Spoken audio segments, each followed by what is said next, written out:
નમસ્કાર મિત્રો, તમે જોઈ રહ્યા છો ડેઇલી ક્રાઇમ ન્યૂઝ।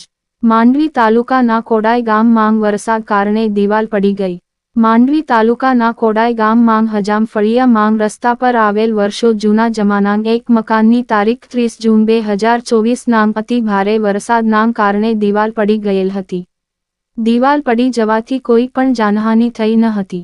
આ મકાનના માલિક જૈન છે, હાલમાં ધંધા રોજગાર માટે મુંબઈમાં વસવાટ કરી રહ્યા છે।